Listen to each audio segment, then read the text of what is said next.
y la sanción de esta ley es el dato que faltó, que es el dato de la letalidad. Lamentablemente en todo el país, todos los días, 13 personas pierden la vida por causas relacionadas al SIDA, a las hepatitis virales o a la tuberculosis. Lo repito, 13 personas pierden la vida por estas patologías cada día, ¿no? Y como decía Laura, son enfermedades prevenibles, tratables, muchas curables. Y creo que lo que nos motiva a pensar en una legislación amplia del enfoque de los derechos humanos, que involucre a varios sectores de la sociedad, que nos convoque íntima, personal y militantemente a cambiar la realidad, tiene que ver con esta injusticia de que lamentablemente todavía muchas personas se mueren por causas que no deberían. Para mí es fácil, como varón, gay, blanco, de clase media, que vive en Buenos Aires, pararme frente a un auditorio y decir que tengo VIH, pero esta ley no viene a solucionarme problemas a mí. Yo soy consciente de los privilegios que tengo y por eso tengo que hacer uso de esos privilegios para tratar de convencer a quienes tienen la lapicera en la mano de que las políticas desde el enfoque de los derechos humanos, de la universalidad de los derechos sociales, salvan vidas. Y creo que esta ley, alcanzada en junio de este año, promulgada en julio y esperemos que reglamentada a nivel nacional en noviembre, viene a salvar vidas y hacer que el pueblo, que la comunidad conozca estos derechos y que las instituciones se adecúen, ¿no? Hoy recién hablaba de la firma por parte de Oral y Metal de la Declaración de París sobre el compromiso de los municipios y de las ciudades en mejorar la respuesta al VIH, pero en ese sentido todos tenemos que encontrar nuestro propio compromiso. ¿A qué me refiero con esto?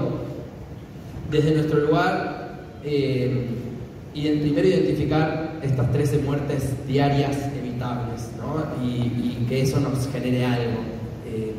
Y a partir de eso, ver qué es lo que puedo hacer yo, y por yo me refiero a Matías, pero también cada uno y cada una de ustedes, para que esto cambie. Y me parece que todas las personas tenemos posibilidades desde nuestro lugar, desde donde sea, de cambiar esta realidad. Así que los invito a que cuando termine esta jornada, y ojalá puedan también venir al día de mañana, nos vayamos con la idea de pensar cuál es mi lugar en esta respuesta integral, ¿no?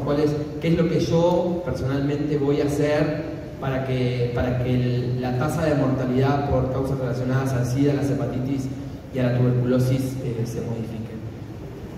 Dicho esto, bueno, un poco lo que les quiero mostrar, bueno, esto es mi pertenencia institucional, es la Asociación Ciclo Positivo, a quien el espacio que habito, además de ser circunstancialmente el coordinador para Argentina de la Alianza Mundial, también hasta el 1 de diciembre soy el presidente de esta asociación, 70 chicos y chicas de 8 provincias, que buscamos mejorar el acceso a la salud y a la educación a través de mejorar el acceso a la información. Hacemos activismo basado en evidencia y queremos vivir en un mundo sin la pandemia de la discriminación. Próxima. Esto es un poco a grandes rasgos y tienen en sus carpetas un volante, un díptico con un resumen del contenido de la nueva ley que también se puede ir acompañando, pero lo importante es que se define la respuesta integral e intersectorial y lo vamos a ver en la próxima diapositiva, no ahora, primero voy a hacer un recorrido por este círculo.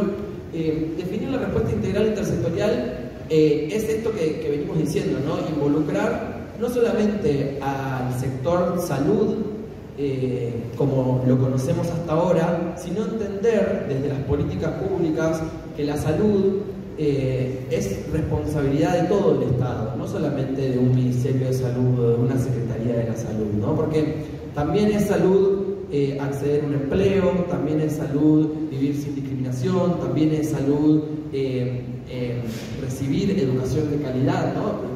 Hay un montón de aristas de la salud, desde el enfoque social de la salud, que muchas veces desde la política pública se deja en manos de un ministerio, de un programa y en general para mejorar la vida de las personas y sobre todo de aquellas que tienen alguna patología crónica, no alcanza con lo que pueda hacer un ministerio de salud. Como decíamos, ¿no? Amplía el enfoque de los derechos humanos y de géneros. Hay capítulos específicos sobre el enfoque de género, refuerza la idea de la no violencia contra las mujeres y personas con capacidad de gestar, entendiendo que incluso a las mujeres la violencia obstétrica, sobre todo con mujeres con VIH, es aún mayor. Incorpora, por supuesto, otras patologías prevalentes, ¿no? Lo comentaba Laura hace un rato, que se fueron sumando algunas patologías al nombre del programa, entendiendo también que es necesario abordar desde los lenguajes jurídicos la garantía de los derechos. Y pongo un ejemplo: cuando salió el tratamiento de cura de la hepatitis C, que fue hace muchos años, muchas obras sociales se negaban a cubrirlo y muchas personas murieron porque las obras sociales o empresas de medicina privada no cubrían el tratamiento por ser un tratamiento caro. Entonces lo que viene un poco esta ley al incorporar las hepatitis virales, por un lado, con la tuberculosis por el otro, es asegurar eso que ya estaba asegurado con altibajos, con el VIH, también con otras patologías. Y lo mismo con las infecciones de transmisión sexual, ¿no? La cuestión sífilis, gonorrea, clamidia, con tasas en ascenso desde hace muchos años, sostenida, entendiendo también de que es una problemática a nivel mundial que requiere que la penicilina, por más barata que sea, esté disponible, ¿no? Porque a veces aún así no hay.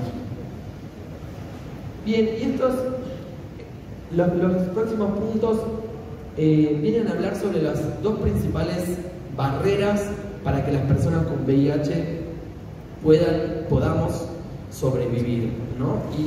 Y lo digo, realmente lo creo así. Hay dos barreras muy grandes que hacen al fallecimiento de las personas con VIH. Por un lado es la discriminación y por otro lado es la pobreza. En general, las personas que fallecen por causas relacionadas al SIDA fallecen por alguna de estas dos causas. Muchas personas deciden no hacerse un test de VIH por lo que pueda llegar a suceder, lo que pueda llegar a decir de esa persona, lo que pueda suceder en su trabajo, en su familia, en la ciudad pequeña donde vive, cómo hacer para ir al hospital, al servicio de infectología y que la gente no hable. Y en ese sentido, creo que todos y todas tenemos algo por hacer, porque ¿qué estamos haciendo? ¿Qué estoy haciendo yo como persona para que otra persona decida descuidar su salud por el miedo de lo que yo puedo llegar a decir de él o de ella o de ella? Entonces, ahí nos cabe una reflexión como sociedad en donde entender el estigma y la discriminación es una obligación moral.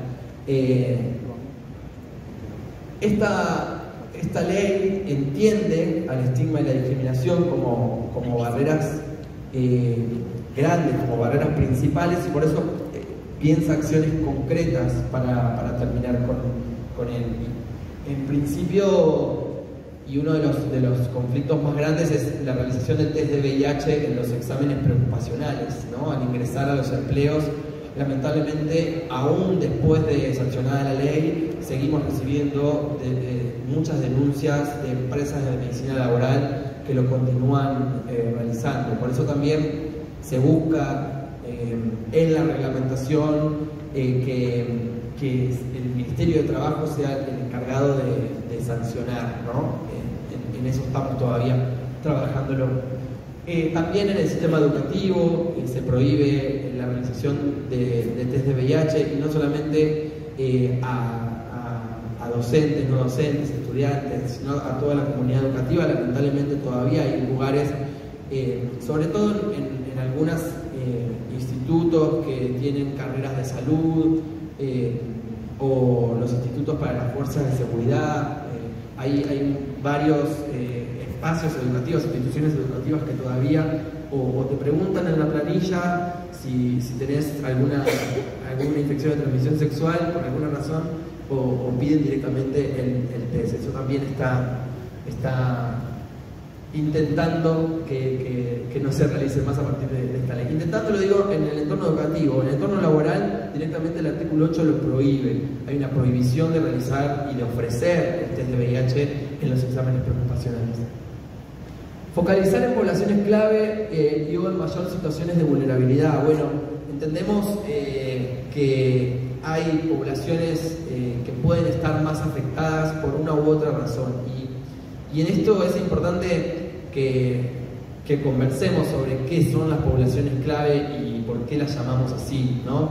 A principios de los inicios de la epidemia había determinadas poblaciones estigmatizadas, como varones que tenemos sexo con otros varones, personas trans, personas en situación de encierro o personas que ejercen el trabajo sexual. Y no solamente fuimos estigmatizados por los niveles de prevalencia, sino que también la vulnerabilidad aumentó por la exclusión del sistema de salud. Lo bueno de esta historia es que esas poblaciones clave que históricamente fuimos estigmatizadas y discriminadas, tomamos la bandera y empezamos a hacer actividades como estas. Hoy las personas heterosexuales tienen, la mayor cantidad de personas con VIH son heterosexuales. De hecho 2/3 de la totalidad de los casos son personas heterosexuales, en números absolutos, ¿no? Pero es importante entender que aquellas poblaciones históricamente discriminadas también somos hoy quienes llevamos adelante esta respuesta integral tan importante. Me voy a saltear uno, pero después voy a volver. Pero en las medidas para paliar la pobreza, como decía hace un rato, hay dos barreras para la sobrevida de quienes tenemos VIH, que son la discriminación y la pobreza. Lamentablemente, el 70% de las personas con VIH a nivel nacional no tienen un empleo registrado. Esto es una cadena, es un círculo vicioso. La persona le hacen un test, no la contratan, no tiene un trabajo, está en situación de pobreza. Al analizar la mortalidad por causas relacionadas al SIDA, también encontramos que aquellas personas que fallecen por estas causas son personas pobres. Y en ese sentido, en la ley trae dos medidas interesantes. Por un lado, una pensión no contributiva, que corresponde al 70% de una jubilación mínima. Voy a repetir ese dato. Corresponde al 70% de una jubilación mínima, porque hay expresiones políticas que dicen que es un privilegio o un beneficio extra para determinadas personas. No sé en qué país el 70% de una jubilación mínima puede ser un privilegio, en este seguro que no.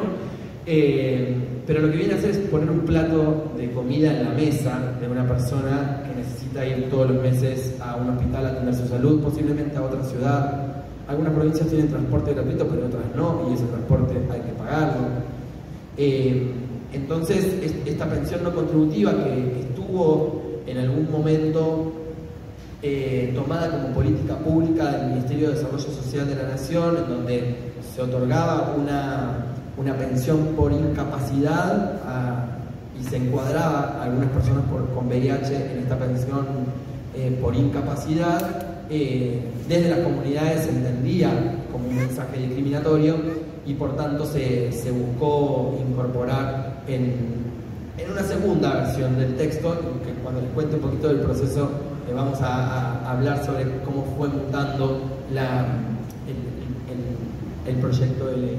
Y la segunda medida para paliar la pobreza es un régimen especial previsional, que también lo mencionaba la senadora, que tiene que ver con la posibilidad de una persona con más de 20 años de aporte, 50 años y más de 10 años de diagnóstico, de acceder al régimen especial previsional. ¿Por qué se funda, decía la senadora, en cuestiones biomédicas también, el síndrome de inmunosenescencia? Después de muchos años de diagnóstico, el cuerpo se inflama y las personas con VIH sufrimos un envejecimiento prematuro. ¿Qué significa esto? Nos enfermamos antes que otras personas, tengamos o no tengamos tratamiento. Por otro lado, la discriminación estructural en el acceso al empleo formal y la imposibilidad de juntar la cantidad de años de aporte regular para acceder a la jubilación, pero también, y es un tercer dato, y es que difícilmente una persona con VIH alcanza la edad jubilatoria. Más de la mitad de las personas que mueren por causas relacionadas al SIDA mueren entre los 45 y 60 años. Y la mayoría de las personas que fallecen por causas relacionadas al SIDA son varones, como también se condice con los diagnósticos. Y los varones tenemos la edad jubilatoria a partir de los 65 años. Y en general vamos sumando, ¿no?, todas estas informaciones que vamos diciendo: personas en situación de pobreza, con discriminación estructural en el acceso al empleo, en su mayoría varones, fallecen entre los 45 y los 60 años. Son medidas, insisto, no beneficios, no privilegios, sino que buscan la sobrevida. Y cuando a veces dicen, bueno, pero ¿cómo realmente es un beneficio poder jubilarse a los 50 años? Yo voy a decir, será un beneficio. O sea, yo que tengo o cualquier persona que tenga un empleo registrado, que esté en posibilidad de seguir trabajando a los 50, 55 o incluso 60 años, no me voy a querer jubilar si no lo necesito. Esto realmente es un derecho para aquella persona que está en una situación de vulnerabilidad económica y necesita acceder a este derecho reconocido. Insisto, es una ley integral que lo que busca es reducir el número de 13 muertes por día.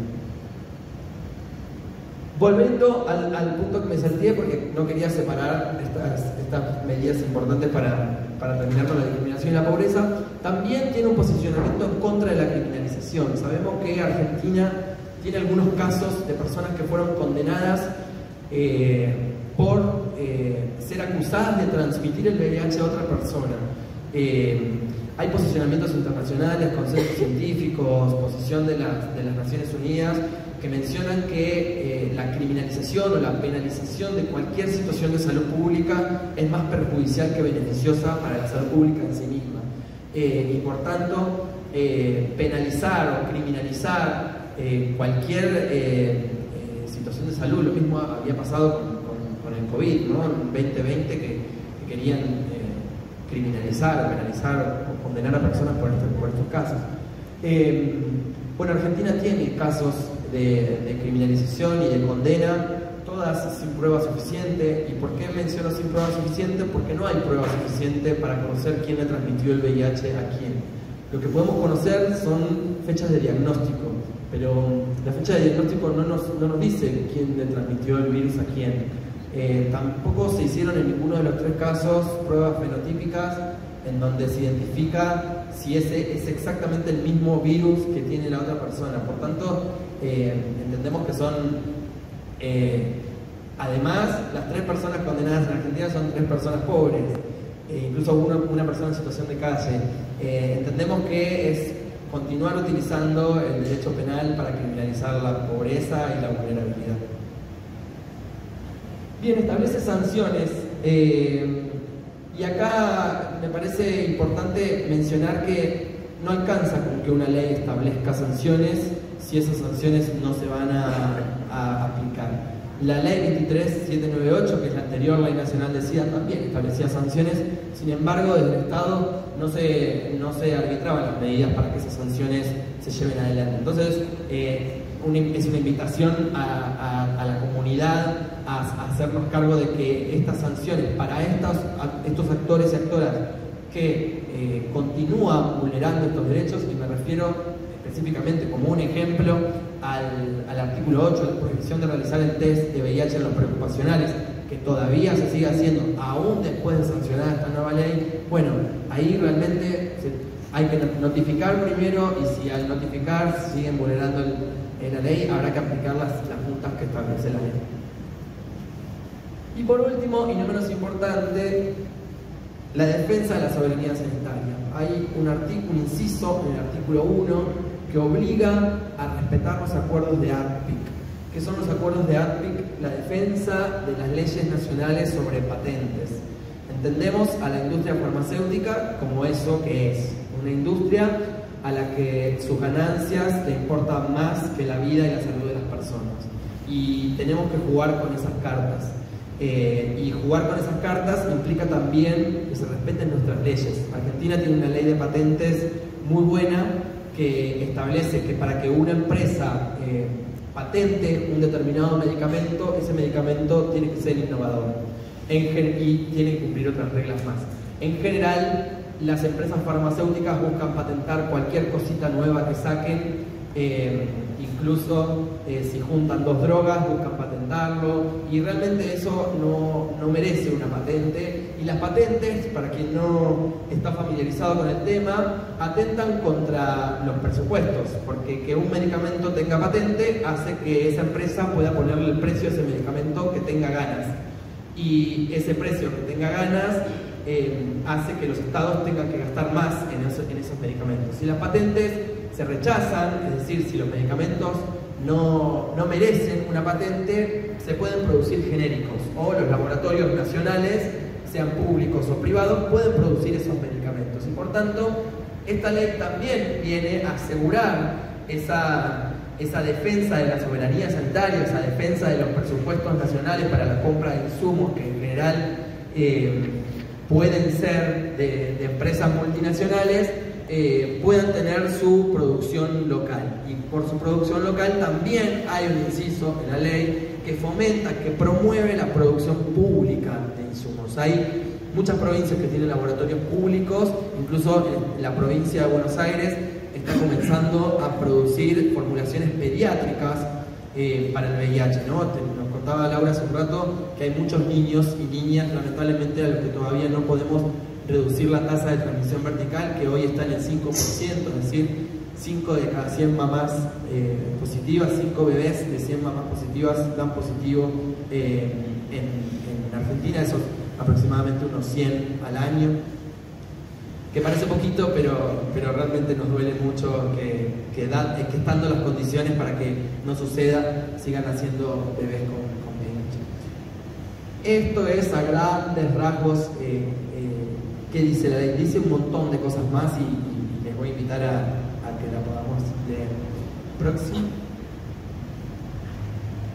Bueno, este es mi artículo favorito, obviamente, que es el de la respuesta integral. Y lo vamos a ir desarmando de a poquito. Dice, se entiende por respuesta integral e intersectorial, y acá nos compromete a todos y a todas,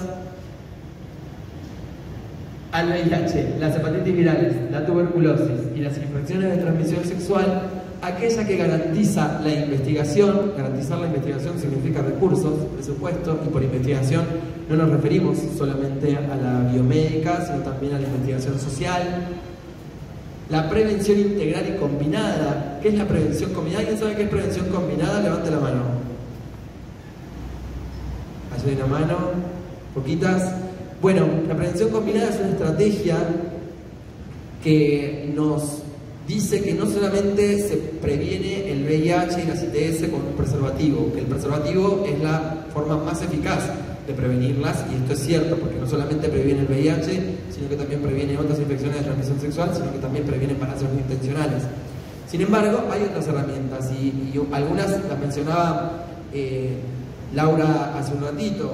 Está la profilaxis preexposición, que es un tratamiento previo a situaciones de exposición o de riesgo, que hay varias formas de tomarlo, y la profilaxis post-exposición, que lo mencionaba en el kit de profilaxis. Yo siempre hago el paralelismo con las pastillas anticonceptivas, que vendría a ser la PrEP, digamos, que se toma todos los días para prevenirlo, o la pastilla hormonal de emergencia, que vendría a ser la PEP, que es cuando hubo algún accidente, poder tomar estas pastillas para prevenir lo que vaya a suceder. Con el VIH sucede lo mismo, con la PrEP y con la PEP, que se llaman parecido, deberían llamarse más distintos, así uno no se las confunde, pero bueno, se llaman así.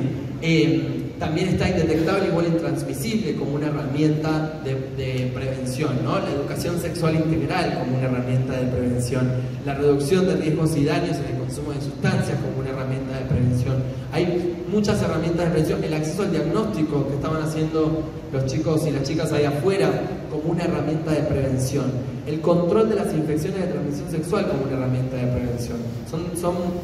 Es como una caja de herramientas que esta ley asegura que todas tienen que estar disponibles en todos los subsistemas de salud y de forma gratuita. Y eso también va a ser otro punto de los que tengamos que reclamar cuando haya que reclamar el cumplimiento de esta ley. Y sigue el tratamiento, la cura, y acá por primera vez una ley habla que se garantizará, o por lo menos se va a entender como una respuesta integral a la cura del VIH, ¿no? Poniendo la necesidad de investigación y de presupuesto y de financiamiento a la ciencia pública para encontrar la cura. A mí siempre me gusta decir que vieron que hay como una idea de que la cura ya está, pero no la van a alargar porque no les conviene.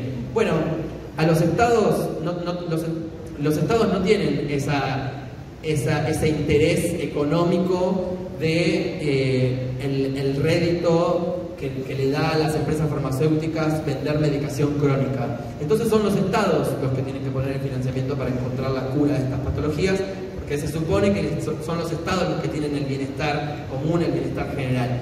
Argentina tiene una muy buena ciencia y tecnología y muy buena investigación también en cura. El Instituto Nacional de Investigaciones en Retrovirus y SIDA del CONICET tiene un equipo de cura muy interesante, pero le falta ahí como ese empuje, y por empuje me refiero a dinero. Y la asistencia interdisciplinaria, y la asistencia interdisciplinaria es social, legal, psicológica, médica, farmacológica. Y la reducción de los riesgos y daños, del estigma, la discriminación y la criminalización hacia las personas con VIH. Esto es la integralidad. La intersectorialidad se la dará la Comisión Nacional creada por esta ley en su artículo 22, que invita a los distintos ministerios, a las personas afectadas, a las poblaciones clave, a formar un equipo de trabajo en donde, como decíamos al principio, no solamente sea salud quien piense cuáles son los pasos a seguir, sino más bien un trabajo intersectorial, como bien dice el artículo 2. Y en eso también nos vamos a detener un poquito más adelante. Algo que inició en 2013, hace casi 10 años. Siempre me gusta contar la anécdota de cómo empezó. Las organizaciones hace mucho tiempo que vienen reclamando la actualización de la normativa, entendiendo que con el test, con el forro, el test y la pastilla no alcanzan. Evidentemente faltaban más cosas, y por eso se empezó a reclamar por la sanción de la nueva ley. Se abrió un centro de testeo en Ushuaia hace algunos años, y la doctora Adriana Basombrío, que era quien estaba a cargo de ese centro de testeo, se imaginarán en Ushuaia, en invierno, no hay mucha gente en la calle, y por tanto no había mucha gente en la calle, no había mucha gente tampoco en el centro de testeo. Y en esas mañanas y tardes de no mucha gente transitando el centro de testeo, se empezó a escribir un primer borrador de lo que podría ser este proyecto de ley. Ese proyecto llegó al área de derechos humanos de la entonces dirección de SIDA, en donde tuve el placer de recibirlo y de empezar a darle forma. Y darle forma significó circularlo por las organizaciones de la sociedad civil, por los distintos programas, se hicieron audiencias. De hecho, estuve en 2014 en esta ciudad en una actividad en donde conversamos sobre cómo modificar esta ley. Y en 2015, en un encuentro nacional, se llegó a un primer borrador. En 2016 se presentó en la Cámara de Diputados de la Nación, tuvo dictamen favorable en 2017 en la Comisión de Salud, presidida por Carolina Gaillard, que sería una actora muy importante en todo este proceso, pero lamentablemente perdió estado parlamentario por quedar sin tratamiento por las comisiones de legislación general y presupuesto, ambas en cabeza de diputados del PRO. En el 2018, y acá es cuando yo dije que se incorporaba los artículos provisionales, la primera versión del texto no tenía estos dos artículos con las pensiones y con las jubilaciones anticipadas, porque las pensiones ya eran una política pública que las personas accedían a. Sin embargo, durante un tiempo los requisitos se volvieron más duros, más firmes, y por tanto en ese año, en 2018, cuando había que volver a presentar el proyecto, se decidió incorporar estos dos artículos para dejarlos plasmados en la ley. Lamentablemente ninguna de las tres comisiones cabeceras trató el proyecto y volvió a perder estado parlamentario. En 2020, durante la pandemia, entendimos que había que modificar el texto y mejorarlo.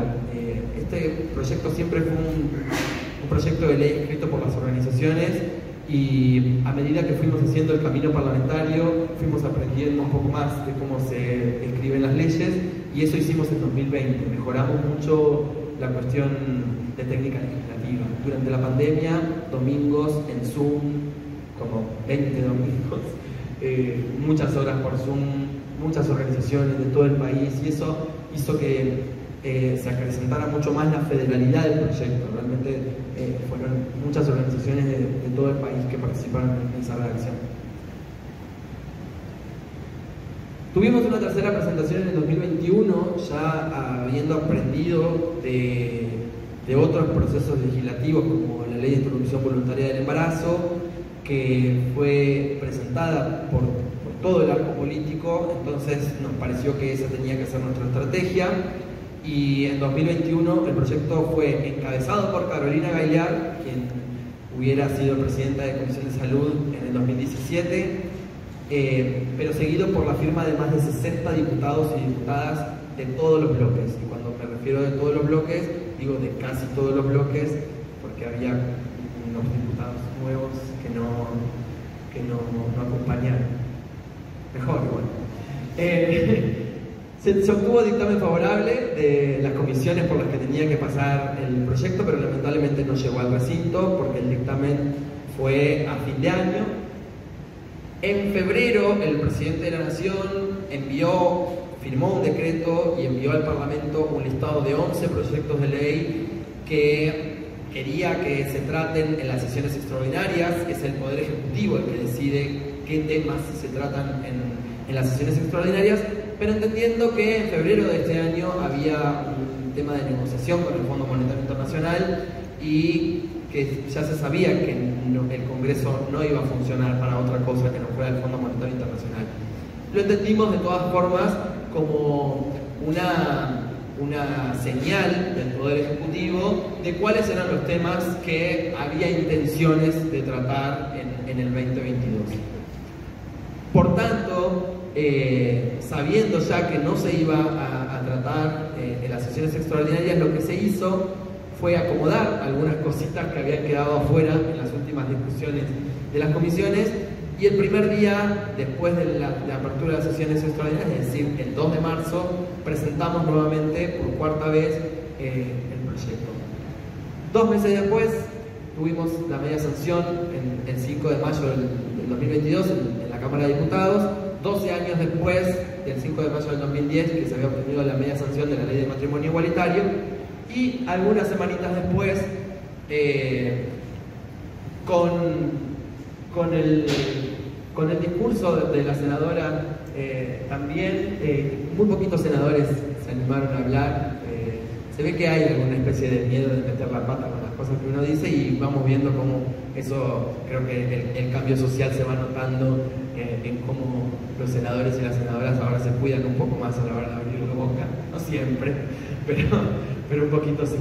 Y el 15 de julio el presidente de la Nación y la ministra de Salud, a nuestro criterio, le hubiese faltado algún que otro funcionario más como para mostrar ese espíritu intersectorial que tiene la ley, pero de todas formas el presidente de la Nación y la ministra de Salud, Carla Bisotti, hicieron la promulgación de la ley. Próxima. Ahora sí, les invito a quienes puedan, tengan a mano sus celulares. Ahora yo este momento voy a estirar, porque mi plan es que ustedes puedan escanear este documento. Este documento son los 50 puntos que se suponía que yo venía a contarles, pero que en el medio de preparar esta charla dije, pero ¿para qué me voy a sentar acá a contar qué dice la ley punto por punto? Mejor llévenselo a su casa, reflexionen sobre cuáles son los puntos más importantes y cuáles son los puntos que ustedes quisieran trabajar. Prefiero contarles algo más desde la cocina y desde lo que se fue viviendo en estos años. Lo que sí, lo pueden ir viendo porque confío en que puedan ir leyendo y escuchándome a la vez. Y si quieren al final podemos hacer algún intercambio sobre alguno de los puntos que les llamen la atención o que legisladores y legisladoras entiendan que se muere gente sin estos derechos y es responsabilidad de legisladores y legisladoras hacer todo lo que esté a su alcance para que deje de morir gente.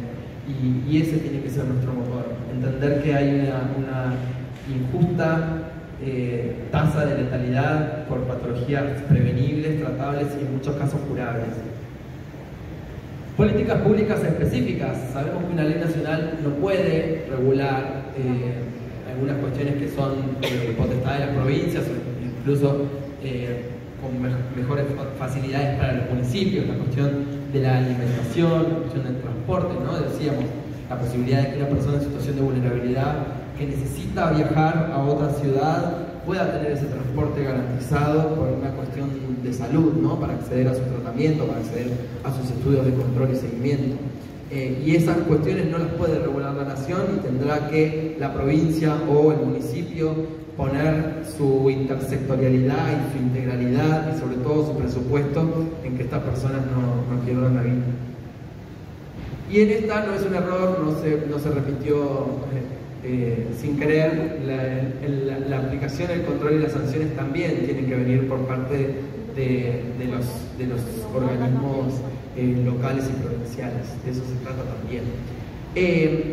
Pero también en cómo seguimos a partir de las provincias. Yo creo que esta ley nos regala un instituto, por decirlo de alguna forma, una figura o dos figuras importantes. Por un lado, el Observatorio de Estigma y Discriminación en la órbita del INADI, y por otro lado, la Comisión Nacional Intersectorial de Políticas Públicas de VIH, hepatitis, ITS y tuberculosis. Y acá está la posibilidad de la provincia de tener su comisión provincial e intersectorial. En otras palabras, acompañar a Laura, acompañar al programa, a pensar la respuesta al VIH desde todos los sectores, ¿no?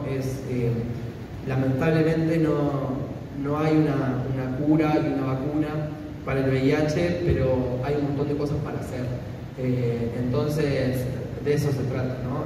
Creo que venir a este evento hoy es una representación de la motivación de querer hacer algo para cambiar la realidad. Y eso lo celebro, lo celebramos, celebrémoslo. Y por eso,